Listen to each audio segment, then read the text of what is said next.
He showed up alone, clutching a crumpled resume with shaky hands. "I need a job," he whispered. The CEO almost sent him away, until he learned why the boy was there. His mother was fighting for her life. What the man did next changed everything. The lobby was quiet that morning, the kind of corporate silence that came with polished marble floors and soft instrumental music piped in overhead. People moved with purpose, coffee in hand, eyes on phones, murmuring just enough to keep things moving, but not enough to disturb the air of importance. That calm was interrupted when a small voice piped up at the reception desk. "I need to speak to whoever hires people," the boy said. The receptionist looked down, startled to find a child barely tall enough to see over the counter. He wore a hoodie that nearly swallowed him and held a creased manila folder against his chest like a shield. His sneakers were scuffed, and his backpack had one strap hanging by a thread. She blinked, unsure whether to laugh, call security, or kneel down and ask if he was lost. "I'm sorry, sweetie. Are you here with someone?" "No." He stood straighter, chin jutting out a little. "I need to talk to the boss. My mom needs a job." The receptionist tried to soften her voice. "Where is your mom right now?" "In the hospital, but she's really good at writing. She used to work a lot. She needs someone to give her a chance again." I brought her resume. He opened the folder with both hands, revealing a few printed pages and a crayon drawing labeled "Best Writer Mom." There was a pause. The receptionist glanced toward the security desk, hesitated, then picked up the phone. "What's your name, honey?" "Ben. Ben Foster." She stiffened, just slightly. The name triggered a memory, something she couldn't quite place, but it was enough to nudge her into calling upstairs. Within minutes, the call landed on the executive floor, where an assistant walked into Jonah Rivers' office and said, "There's a little boy downstairs asking to see whoever does the hiring. Says his last name is Foster." Jonah didn't look up from his screen. "Tell HR to call security." "Sir, he's 7, maybe 8. He's alone. And he said his mom is in the hospital." That made Jonah pause. He looked over the rim of his glasses, then sat back slowly. "What's the last name?" "Foster." Everything inside him seemed to still. He hadn't heard that name in years. Not out loud. Rachel Foster, the journalist who almost brought his company to its knees.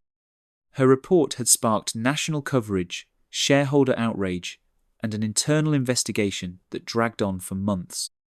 It didn't matter that he hadn't been directly implicated. Her story left a stain he never quite wiped off. And then she was gone. No follow-up stories, no public collapse, just silence. Now, a child with her name was sitting in his lobby. "Bring him up," Jonah said after a beat, personally. 15 minutes later, the elevator doors slid open, and Ben stepped out, gripping his folder like it might disappear if he let go. He was quieter now, unsure of the tall man waiting to greet him. Jonah didn't smile, but he didn't look harsh either. Just curious, maybe a little cautious. "You wanted to talk to someone about hiring?" Jonah asked, crouching slightly but not patronizing. Ben nodded and held out the folder again. "My mum's a writer. She got sick and lost her job. She's in the hospital now. I'm trying to help her." Jonah took the folder without opening it. "Why come here?" "She said your company used to be really big in the news, and I remembered the name, so I thought maybe you'd remember her too." Jonah straightened, not expecting that. "What's your mum's name?" "Rachel Foster." That confirmed it. Jonah gave the boy a long look, then gestured toward the hallway. "Come on, I'll get you something to drink." Ben followed without hesitation, walking a little too close, like he was worried about getting left behind. Inside Jonah's office, the boy perched awkwardly on the edge of a leather chair, while Jonah rummaged through a cabinet and pulled out a juice box left over from some meeting or another. He handed it over, then sat behind his desk. "You said your mum's in the hospital?" Ben nodded, straw in mouth. "She got really sick. Pneumonia. We were staying in a motel, but we had to leave. Now she's at County Hospital." "Where are you staying now?" "A friend of hers from before. We don't know her that well, but she said I could sleep on her couch." Jonah tapped his fingers against the edge of his desk. "Do you have any other family?" "Nope." It was a strange thing to hear, said so plainly. Jonah tried to think of a follow-up, but Ben had already opened the folder again and pushed it across the desk. "Here, this is her resume, and a letter I wrote. I think she deserves a job." Jonah skimmed the resume. It was real, dated but detailed. She'd worked for regional papers, freelanced for national outlets, written award-winning exposés. Then the timeline dropped off suddenly, right around the time she'd published the piece about Jonah's firm. That part wasn't listed, of course. There was a gap instead, 5 years long. He glanced at the boy again. His socks didn't match. His nails had ink under them. The backpack he carried had a loose zipper, barely holding everything inside. Still, he sat upright, watching Jonah, with the focus of someone who was used to being ignored. "Why didn't your mom send this in herself?" Jonah asked. Ben's shoulders lifted in a small shrug. "She didn't think anyone would listen. She's tired." That landed heavier than expected. Jonah leaned back, unsure what he was supposed to do with this. He wasn't a charitable man. His company had protocols, legal boundaries, liability insurance. But this wasn't a request for a donation or some stunt. It was a boy sitting in his office trying to fix something no child should have to. He stood up slowly. "You hungry?" Ben hesitated, then nodded. "Come on, let's get some lunch. You can tell me more about your mum." Ben brightened just enough to follow, though he didn't say much more. As they walked down the hallway, passing puzzled employees and curious glances, Jonah felt something unfamiliar settle in his chest. Not pity, not guilt. Maybe it was something closer to responsibility. Or maybe it was just the weight of a name he hadn't been able to forget. Either way, he didn't send Ben home that day. And that was the beginning. Ben followed Jonah down to the cafeteria without much talk, only nodding when asked if grilled cheese was okay and accepting the apple juice without complaint. They ate quietly in the corner, Jonah watching him more than eating. The kid didn't have table manners, not really, but he didn't make a mess either. He ate fast, like he wasn't sure if the food might get taken away. When he finished, he thanked Jonah in a matter-of-fact way, wiped his mouth with the back of his sleeve, and waited for what was next. Jonah didn't have a plan, so he walked Ben back upstairs. The elevator ride was quiet. When they stepped out on the 27th floor, conversations stopped. Heads turned, phones lowered. It didn't take long before the whispering started. By the time Jonah had deposited Ben in his assistant's office with a stack of printer paper and a bowl of markers, the entire floor was buzzing. "He brought a kid up here. Is it his?" "No, he said something about the kid's mom. She's sick or something." "You think it's that Rachel Foster, the reporter? Didn't she tank one of our quarterly earnings years ago?" Jonah heard all of it, pretended not to. He sat in his office and stared at the spreadsheet on his monitor, unread. The hum of the office blurred into background noise, but every few minutes someone new popped by his assistant's desk. First, it was Janice from marketing asking if Ben wanted juice. Then Lou from accounts offered him coloured paper, just in case he gets bored. Even Kim from legal cracked a smile when Ben asked if he could sign off on important documents with glitter pens. By mid-afternoon, Ben had somehow found the supply closet, reorganized the paper clips by color, and started sorting the company's branded pens into categories. When asked what he was doing, he simply said, "Helping. This place is messy." No one corrected him.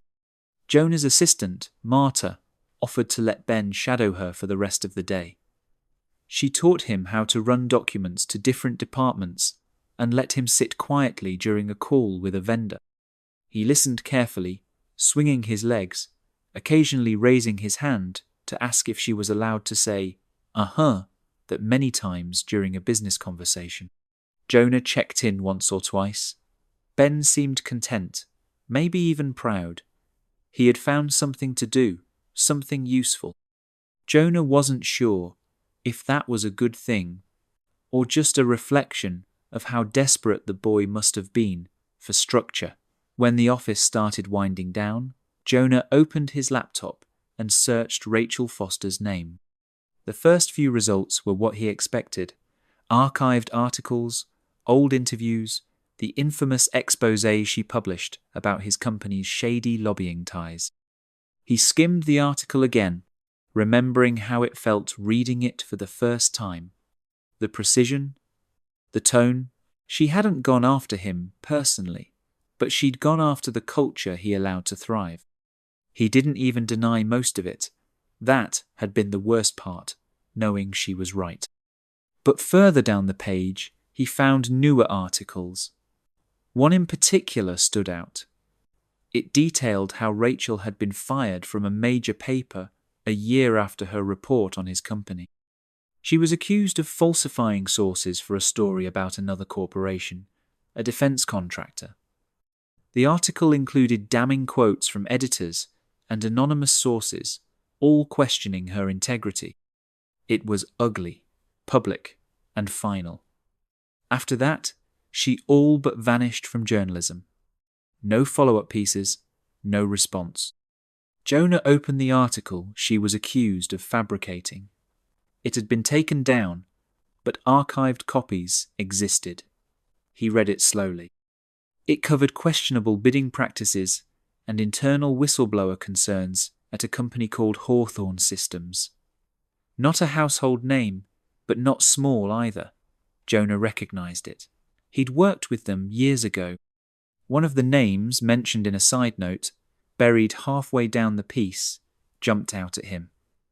Marcus Lang, his old mentor, former chairman of his board, now CEO of a private consulting group. Still well connected, still dangerous. Jonah stared at the screen for a long time. Then he bookmarked the article and made a folder on his desktop titled Foster. Outside his office, Ben was perched in Marta's chair with a headset that was clearly too big for his head, pretending to type emails. A few employees walked by and smiled. One dropped off a snack. Another ruffled his hair. No one asked why he was there anymore. They just accepted it. Jonah came out and stood nearby, watching as Ben turned to Marta and whispered something. She laughed and nodded toward Jonah. Ben climbed down from the chair and walked over, clutching a piece of paper. He handed it over without a word. It was a drawing, stick figures, labelled Me, Mom, and Mr. Rivers. Jonah was taller, with glasses. They were all standing in front of a building with big windows. A speech bubble next to his figure read, "We can fix this." Jonah folded the paper and put it in his inside jacket pocket. "You're not supposed to have favourites in a company," he said, almost to himself. Ben shrugged. "I'm not an employee. I'm a volunteer." Jonah asked Marta to walk him downstairs and arrange a ride home. Ben protested, wanting to stay longer, but Jonah said he needed to get back to grown-up stuff. Ben accepted it, with a look that clearly said he didn't think grown-ups were very good at anything important. After they left, Jonah sat at his desk, opened the folder again, and stared at the screen. He had no idea what he was getting into, but something told him Rachel hadn't lied. Not then, not now. And if someone had buried her on purpose, he needed to know why. It wasn't pity. It wasn't guilt. It was something more irritating. Something that didn't leave when he shut down his computer or loosened his tie. Ben had walked into his office trying to help his mother. No hidden agenda, no strategy, just a folder and a name. Jonah had spent years burying the past. Now it was sitting at his desk, sorting pens and asking hard questions. He leaned back in his chair and stared at the ceiling. Rules could wait. Schedules could shift. For the first time in a long while, Jonah Rivers didn't want to turn the page.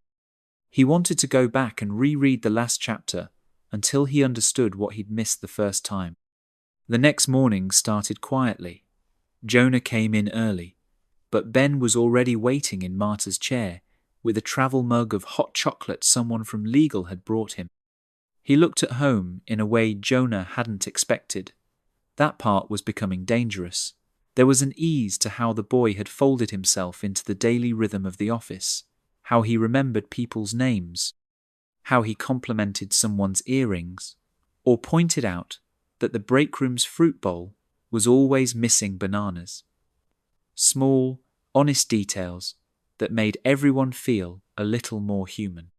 Jonah found himself watching the kid too closely, studying the things Ben said and didn't say, the small hesitations when someone asked about his mom or what home looked like right now.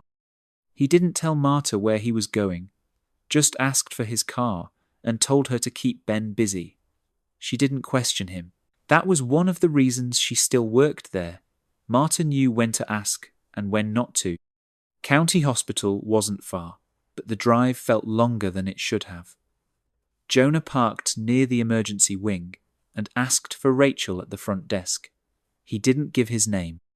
A nurse recognized it anyway and looked him over twice before pointing toward the east wing.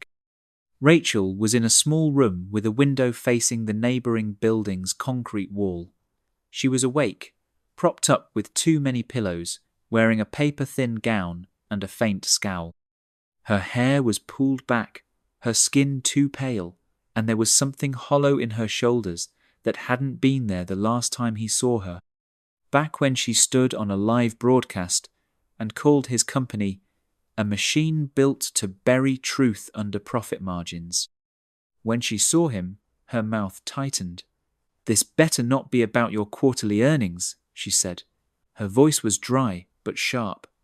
Still familiar. "I came to check on Ben," Jonah answered, stepping just inside the room. "And on you." "I don't need checking on," she coughed once, turning her head toward the window until the fit passed. When she looked back, her expression was colder. "If you're using my son for damage control, I swear, I'm not." "Then why is he spending his afternoons wandering your glass castle?" Jonah hesitated. "He showed up with your resume, said you needed a job." She closed her eyes briefly and leaned back against the pillows. "I didn't ask him to do that. I figured. You think this makes you some kind of hero? Letting a kid sit in on meetings and fetch paper clips while people pat you on the back for having a conscience? No one's patting me on the back. Least of all you." Rachel didn't respond. Her hands were fidgeting with the thin blanket over her lap. She looked tired, not just from illness, but from the weight of too many disappointments layered over each other. Jonah stepped closer. "Why didn't you ever fight the accusations? After the Hawthorne story blew up, why didn't you defend yourself?" Her jaw tightened. "Because no one was listening, and because I didn't want Ben growing up watching his mom get ripped apart on TV. Again." "I think someone set you up," he said. Rachel gave a short laugh that turned into another cough. "You think that now? Years later? I didn't know what I was looking at then. And now you do. I'm trying." Rachel turned her head to face him directly. "What's the point? It's over. No one cares about what happened to some tired reporter with a mortgage, a sick kid, and a target on her back. I barely care anymore. Jonah didn't know what to say. He hadn't expected gratitude, but the wall between them felt taller than ever. Still, he didn't move. Rachel finally looked away again. Tell Ben to stop playing secretary and stop digging into things that don't concern you. He didn't argue. He just nodded and left, but the walk down the hall felt heavier than before. Back at the office, he didn't go straight to his desk. He stopped in the file storage room and pulled out a few archived investor reports, digging through the corporate press releases from 6 years ago. After that, he sent Marta a list of people to call: former journalists, editors, freelancers, even an intern who'd worked under Rachel. Most of them were hard to reach. A few didn't return messages. One agreed to talk, but didn't say much beyond, "I always thought she got a raw deal." The documents weren't much better. The paper trail from the Hawthorne story was thin and oddly sanitized. Too many summaries with no attachments, memos that referenced missing correspondence. The deeper he looked, the more holes he found, especially in the areas connected to Lang's consultancy. He was good at hiding tracks. He always had been. Later that afternoon, Jonah took a call from the board. Ben was in the hallway just outside, playing with a stress ball someone had given him. He heard raised voices, Jonah's sharper than usual, then a long pause, followed by a muttered, "I'll handle it." When Jonah stepped out, he didn't realize Ben had heard any of it. "Is something wrong?" the boy asked. "Just work stuff," Jonah replied, waving it off. "You look like my mom did when she was writing something important. She always got really quiet and kind of mad when she was onto something." Jonah looked at him, trying to hide the jolt of recognition the comment brought. "She used to sit at the kitchen table with all her papers and talk to herself like people were in the room," Ben continued. "That's when I knew she was working on a big story, even if nobody else wanted her to." Jonah didn't respond right away. He just nodded and told Ben it was time to head home. That night, Jonah sat in his apartment with Rachel's file open on the table. A half-finished drink warmed in his hand. The silence in the room stretched long and flat. He clicked through the folder again, staring at the same names, the same emails, the same redacted pages that offered no answers. But he wasn't done yet, not even close. If Ben was right, and he had a feeling the kid usually was, then the real story hadn't been told, and maybe, just maybe, it wasn't too late to start. Jonah barely slept. He spent most of the night toggling between spreadsheets, archived press releases, and flagged email chains that shouldn't have looked suspicious, but did. There were patterns he hadn't seen before, connections that were too clean to be accidental. Rachel's article on Hawthorne Systems hadn't just poked at a corrupt contract, it had cut too close to the core of something bigger. He found a brief internal memo from a consulting firm that advised Hawthorne on crisis containment. The letterhead read, "Lang, Associates." His stomach dropped. It wasn't conclusive, but it was enough. Marcus Lang had left Jonah's company with accolades and stock options and disappeared into private consulting like many of them did. He made his money quietly, advising corporations how to handle leaks, scandals, and regulatory fallout. Jonah had once thought of him as a kind of surrogate father, gruff but wise, demanding but fair. It had taken years to realize Marcus had never taught him how to lead, only how to survive. And now it looked like Marcus had survived by cutting Rachel off at the knees. The next morning, Jonah arrived at the office before anyone else. Marta wasn't at her desk. The lights were still off in most departments. The only sign of life was Ben, curled up on the couch, in Jonah's office. His backpack clutched to his chest. He stirred when the door opened, blinked once, and sat up without saying a word. Jonah set down his coffee and sat in the chair across from him. "You sleep here all night?" Ben shrugged. It was quiet, better than the couch at Miss Tasha's. Miss Tasha was the family friend watching him, someone Rachel had called in a panic from her hospital bed. Ben didn't complain much, but Jonah could tell he wasn't comfortable there. "Can I show you something?" Ben asked. Jonah nodded, and the boy unzipped his backpack.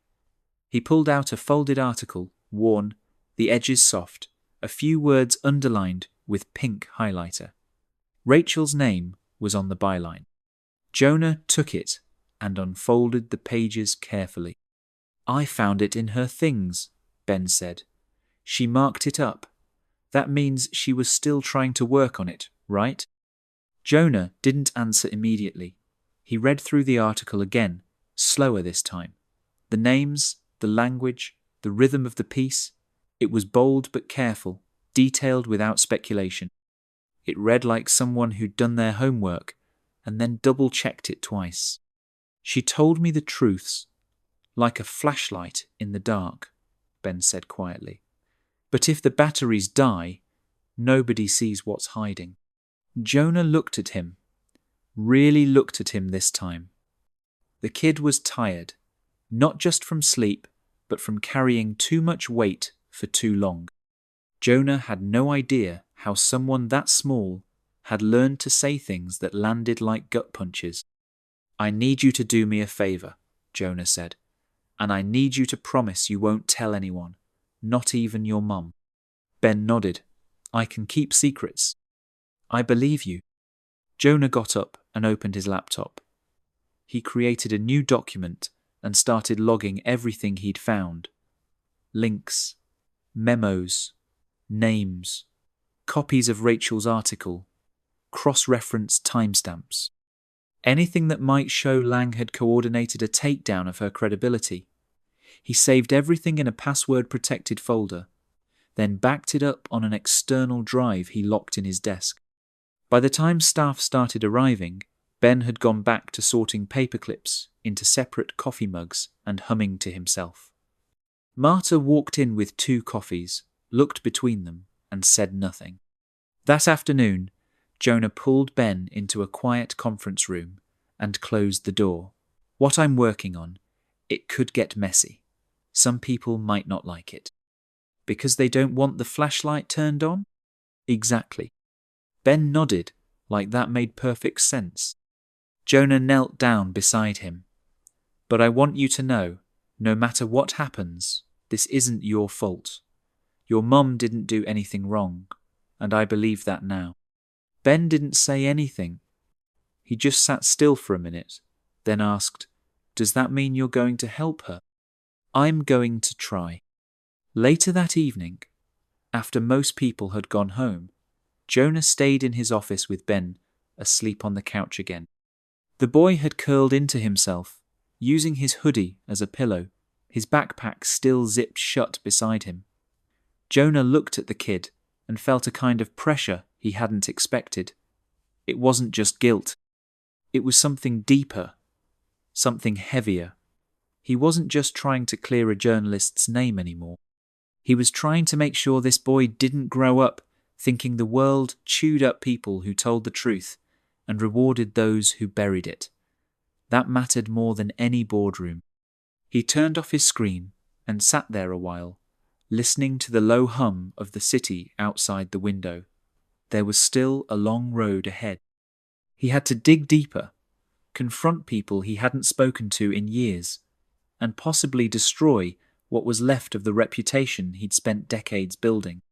But when he looked over at the sleeping boy, he felt something strange, certainty. Ben had walked into his building, looking for a job for his mother.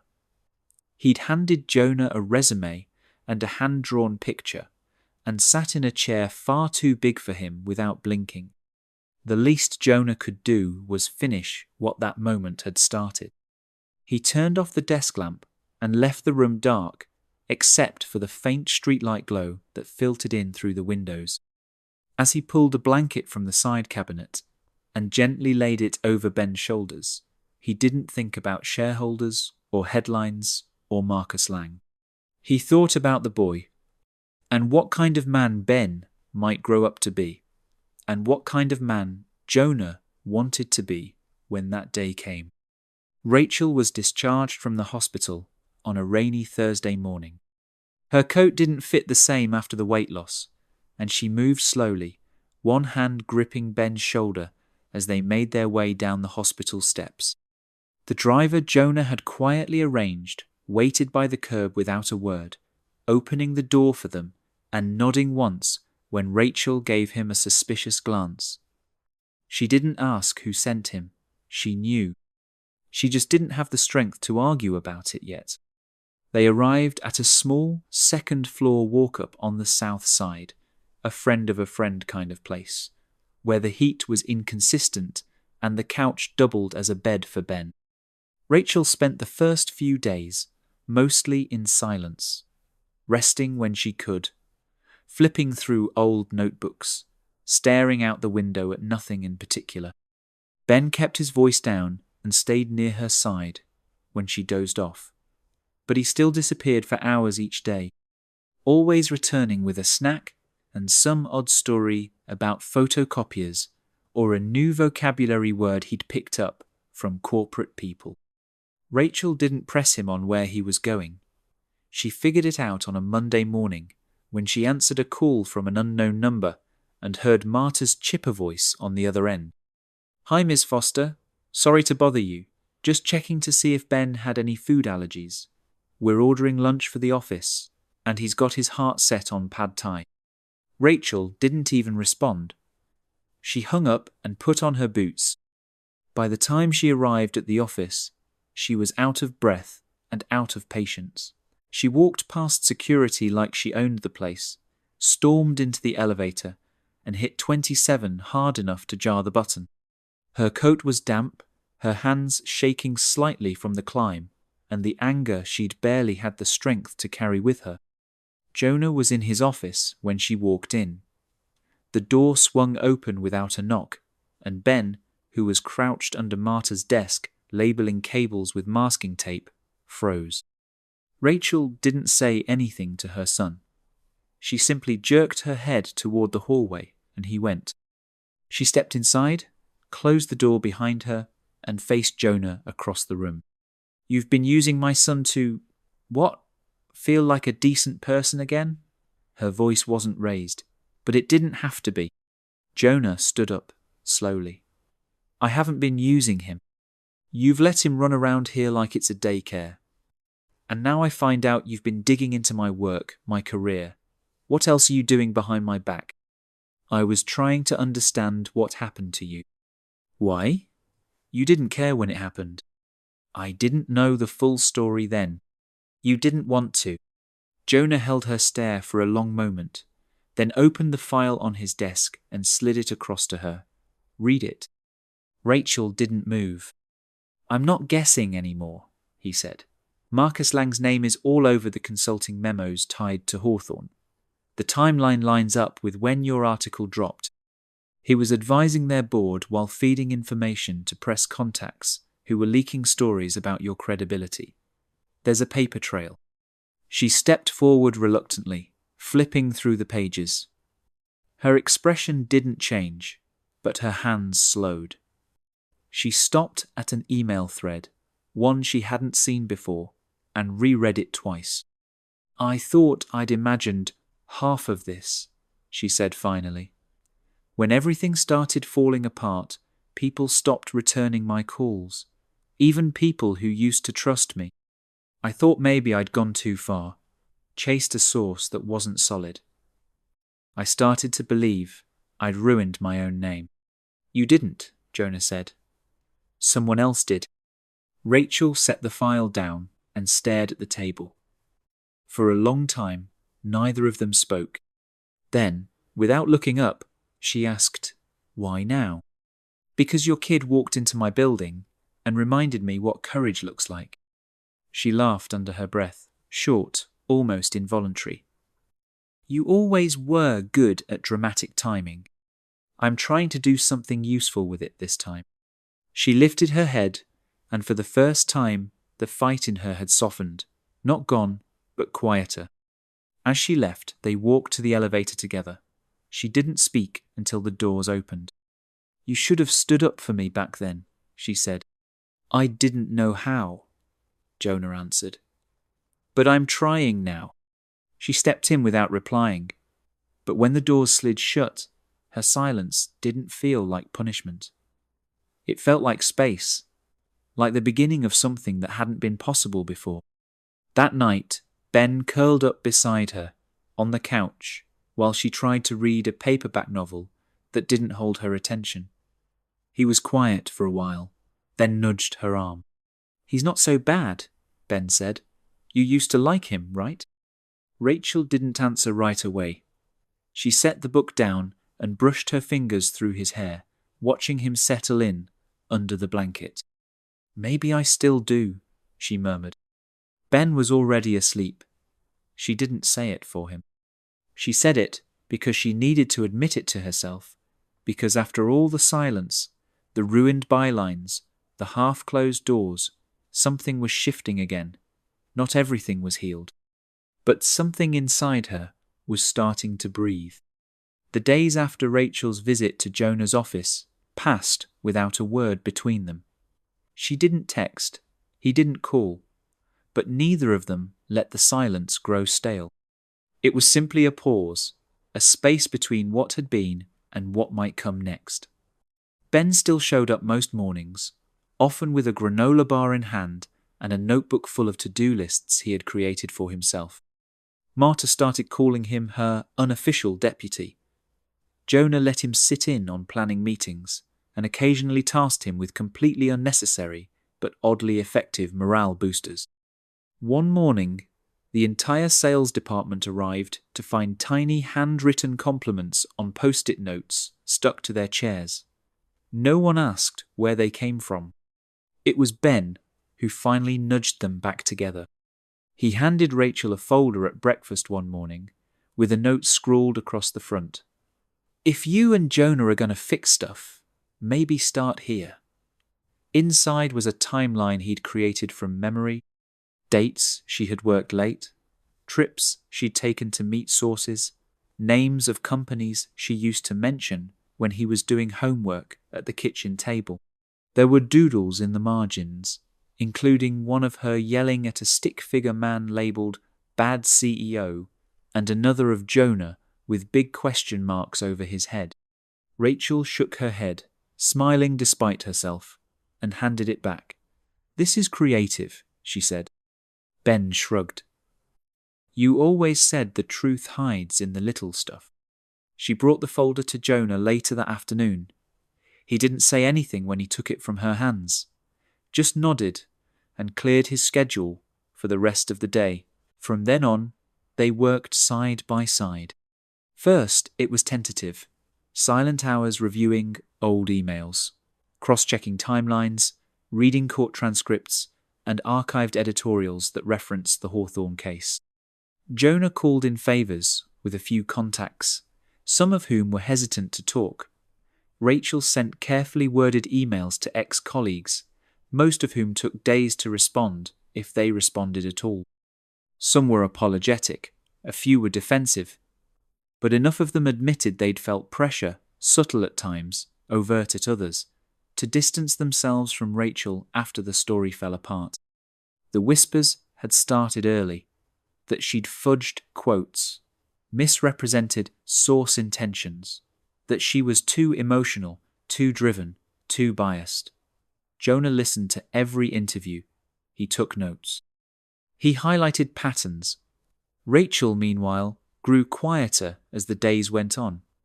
It wore on her. Seeing her name dragged through email threads like a cautionary tale, watching how fast her reputation had eroded in rooms she never even walked into.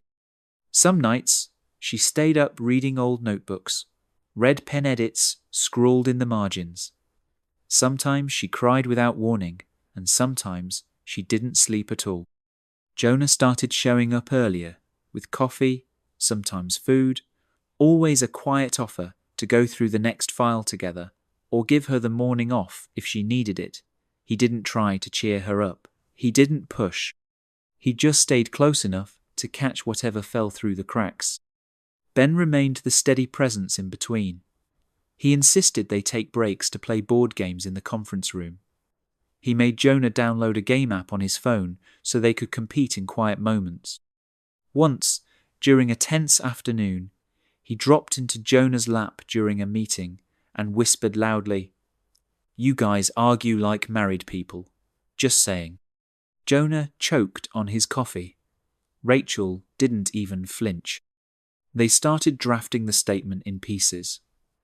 Jonah wrote out a preliminary outline and Rachel edited it, slicing the language clean, sharpening it without turning it into an attack. It took them nearly a week to settle on the final version. It named Marcus Lang directly, detailed the timeline of the Hawthorne piece, and included supporting documentation showing a deliberate smear campaign coordinated between Lang's consultancy and Hawthorne's internal PR team. They submitted the final draft to 2 trusted journalists, both of whom vetted it and agreed to run it in tandem. The story dropped on a Tuesday morning. By noon, Rachel's name was trending. The article included their joint statement, excerpts from the original reporting, and comments from third-party experts, confirming the validity of the evidence they presented. Jonah didn't speak to the press, but Rachel gave 2 interviews that day. She was calm, sharp, and firm. Not bitter, just clear. She didn't ask for sympathy. She asked for people to look again. By the end of the week, 3 media outlets had offered her columns. 2 publishing houses contacted her agent. A non-profit reached out to ask if she'd speak at a conference about journalistic integrity and systemic pressure. For the first time in years, her name wasn't a warning, it was a reference point, a turning one. Jonah, on the other hand, was pulled into back-to-back meetings with the board. They didn't accuse him of wrongdoing outright, but the message was clear. The fallout was messy, and his name was now tied to a scandal they hadn't agreed to touch. Investors were uneasy. Press inquiries were piling up. By the weekend, Jonah resigned. No press conference. Just a quiet email to staff and a request that no one throw him a party. Rachel visited him the day he boxed up his office. She didn't say anything when she walked in, just stood by the door, watching as he sealed up the last of his files. He handed Marta a final check and thanked her for not quitting 6 times. Ben was waiting down in the lobby with a pretzel and a juice box. Rachel stepped into the elevator with Jonah, the 2 of them standing where they had stood weeks earlier, when the distance between them had still felt impossible. They didn't speak until the doors started to close. "Thank you," Rachel said quietly, "for fighting this with me." Jonah looked over, hands in his pockets. "Next time," he said, "I'd like to fight for you." She didn't answer, but she didn't look away. When the elevator reached the ground floor, she didn't step out immediately. She waited for him to catch up. Outside, Ben handed them each half of his pretzel and announced, "We should all go out for pancakes to celebrate." Jonah laughed once. Rachel just nodded. "Yeah," she said. "Pancakes sound good." The week after Jonah left the company, things slowed down in a way Rachel hadn't expected. Her phone still buzzed with interview requests and job offers, but the chaos had dulled. The noise of public attention softened into a steady hum that she could control, at least for now. She wasn't working full-time yet, not officially, though she'd started jotting down notes for an idea she hadn't dared to write years ago. It was strange having space again. Stranger still was who started filling it. Jonah began stopping by the apartment. At first, it was to drop something off, an extra set of documents, a stack of records she'd asked for. a thank you lunch. Then it became more casual. He'd bring over takeout and not leave right away. He helped Ben with a math assignment one night and ended up staying through dinner. Another time, he fixed a jammed kitchen drawer while Rachel sat nearby, filing down the stubborn edge of a story draft. She hadn't asked for help, but she hadn't stopped him either. One evening, Rachel mentioned offhandedly that she was running out of space for all the books and notes she'd collected over the years. She didn't mean it as a request. It was just one of those things she said while scanning her living room, arms folded, more out of habit than complaint. 2 days later, Jonah showed up with unassembled bookshelves and a set of tools he probably hadn't touched in years. Ben helped sort the screws and dropped a few behind the radiator. The shelves were crooked for a while before Jonah figured out he'd been using the wrong bracket. Rachel watched the whole thing from the couch, tired but amused, and didn't bother pretending it didn't feel good to have someone else doing the heavy lifting for once. They never talked about what was happening between them, not directly. Rachel still introduced him as a friend when people asked. Jonah never corrected her, but things shifted. It showed in the way Ben leaned against him when they walked home from the corner store, or how Jonah instinctively moved around her kitchen now, knowing where the mugs were, which drawer held the sharp knives, how she took her coffee when she was too distracted to make it herself. Rachel told herself she was being cautious, that it was easier not to define things while the pieces of her life were still rearranging themselves. But Ben wasn't subtle. He started requesting family movie nights, complete with pizza and homemade popcorn. He invented reasons for Jonah to come over, like help with a school project or a surprise taco tasting challenge that required adult judges. He didn't ask if Jonah was staying the night, he just assumed he would. Rachel gently reminded him more than once that Jonah had his own place. Ben would nod, say okay, and then fall asleep halfway through a movie with his head on Jonah's shoulder. It was Ben who suggested the lake trip. He found a flyer in a library book, some small rental cabin placed 3 hours out of the city. "It's not expensive," he told her. "And you need to take a break. You always say that, but you never do." Rachel looked at the website in silence for a while. Then she forwarded it to Jonah with the subject line, "The expert has spoken. They booked the cabin for a weekend. Nothing fancy. Just 1 room, 2 beds, a porch with a view of the water and no cell service." Ben packed his backpack with comics and a bag of trail mix. Jonah handled the driving. Rachel brought 3 notebooks and a sweater she hadn't worn in 2 winters. The first night was quiet. They grilled sandwiches over the stove and played a board game that ended with Ben cheating, poorly, and laughing so hard he hiccuped for the next hour. The next morning, they walked the shoreline, collecting smooth stones and pretending to name the ducks. Jonah and Ben built a sandcastle that collapsed twice before standing long enough to photograph. Rachel watched from a nearby bench, the breeze tugging at her hair, notebook closed beside her. She didn't write a word, didn't need to. Just sitting there felt like something she hadn't allowed herself in years. She watched Jonah bury Ben's feet in sand, both of them arguing over how high to build the tower.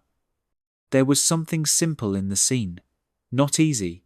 Life wasn't easy, but steady, present. She realized she hadn't thought about the lawsuit, the public fallout, or the industry politics once that day. She hadn't checked her email or mentally rehearsed her next professional move.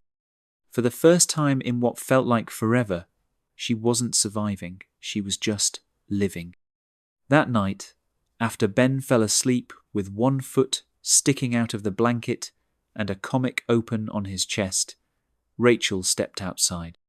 Jonah was already on the porch with a blanket across his lap, a mug in hand, and the faintest smell of something earthy rising from the steam. She sat beside him without a word. He offered her a corner of the quilt. She took it. The stars were thick above the lake, the kind of sky you only got when you were far enough away from people. They listened to the water, to the wind passing through trees that didn't ask anything of them. After a while, Rachel asked, "Do you think this is real?" Jonah didn't hesitate. "I think it's the most real thing I've ever had." She didn't answer right away, just let the words settle. She felt them more than heard them. When he leaned in this time, she didn't move back. His kiss was soft, careful, hesitant, but not unsure. It wasn't the kind of kiss that needed to prove anything. It was quieter than that. It carried years, loss, distance, and something else too, recognition. When they pulled apart, neither of them said a word. There wasn't a need to. Some things don't require definitions to be understood. Inside, Ben stirred once in his sleep and turned over, his hand knocking the comic to the floor. The cabin creaked lightly in the night breeze, holding 3 people under one roof, the edges between them less sharp than before. Something had shifted. Something had settled. And though nothing was official, nothing signed or promised or labelled, they all felt it. Something like a family. The lake trip changed something, though no one said it out loud. When they returned to the city, the apartment felt smaller than it had before, not because the walls had shrunk, but because something had expanded between them. The quiet glances, the way they moved around each other, the small domestic gestures, they all added up to something more solid than whatever label Rachel had tried to avoid. Jonah didn't go back to his place much after that. His name never officially showed up on a lease, but his jacket lived on the hook by the door, and his toothbrush never left the bathroom again. No one questioned it, especially not Ben, who started referring to things as ours instead of mine. Rachel took a job as senior editor at a respected publication known for long-form investigative work. It wasn't flashy or viral, but it gave her the space to choose the stories she cared about, to give overlooked voices the attention they deserved. She worked mostly from home, carving out a corner of the living room that Jonah had helped furnish with a new desk and a proper chair after her old one started creaking every time she leaned back. Her deadlines were tight, the editing process brutal some weeks, but she was doing work that felt honest. That felt like her. Jonah had started something, too, a non-profit aimed at holding corporations accountable for ethical breaches. It was part watchdog, part think tank, with a staff of 12 former compliance officers, journalists, and analysts. He didn't wear suits anymore, not unless he had to, and he stopped answering to a boardroom. There were fewer perks and more paperwork, but he slept better. He spent his days writing policy drafts, consulting on legislative reforms, and taking meetings with young entrepreneurs who wanted to build companies without selling their principles. They moved into a small house on a quiet street that didn't look like much from the outside. But it had a decent yard, a porch with enough room for a bench swing, and a converted attic that Rachel used as a reading nook. Ben picked the paint colour for his room and promptly covered one wall with stickers he insisted were temporary art. Jonah tried to veto the idea of a dog, but Rachel overruled him with a glance, and a month later, a rescued mutt with mismatched ears and a tendency to chew slippers was curled up under Ben's desk. He named her Penny. Penny didn't listen to anyone, but she followed Ben like a shadow. They didn't talk about marriage at first. It wasn't something either of them needed to feel complete, not after everything. But then one morning, Rachel reached for her coffee and asked if he thought Penny would behave at an outdoor ceremony. Jonah blinked, then said, "I think she'd try to eat the flowers." Rachel smiled, sipped her coffee, and went back to editing. That was the beginning of it. 6 months later, they stood in a sun-dappled park, surrounded by folding chairs and people who had somehow become a part of their lives. Friends from Rachel's new job, former colleagues who had quietly come back around, a few names from Jonah's non-profit team, and neighbours who'd taken a liking to Ben and always sent over extra muffins after Sunday baking. The leaves had turned gold, covering the grass in soft piles that crunched under shoes. Penny had been given strict instructions and a new bow tie for the occasion. She lasted 8 minutes before someone handed her a bread roll to keep her distracted. Rachel wore a simple dress that caught the light in quiet ways. She didn't want anything grand or fussy, just real. Ben stood beside her, holding her hand as they walked the path together. He didn't wear a suit jacket, only a vest that was slightly too big, and his tie was crooked. He kept checking to make sure she wasn't walking too fast, like he needed to get the pacing just right. She didn't tell him how tightly she had to grip his hand to keep her emotions in check. She just focused on the warmth of it, how solid it felt. Jonah stood beneath a small wooden arch, dressed in a navy suit that looked more like a promise than a performance. His shoes were dusty from the path, and he had to breathe through his nerves, but when Rachel reached him, the only thing he could do was smile, quiet, steady, without trying to hide anything. They wrote their own vows. Rachel's were short and deliberate. She promised to be honest, even when it was uncomfortable, to speak when silence was easier, to be a partner, not a shadow. She didn't talk about the past. She didn't need to. It was there, beneath every word. Jonah promised to choose her, not just in public, but in the quiet corners. To show up even when he was tired, to listen even when he didn't understand.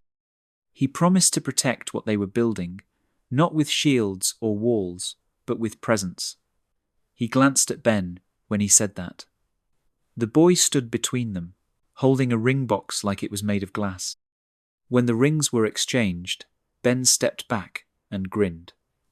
"I now pronounce you people who are finally listening to me," he said loud enough for the crowd to laugh.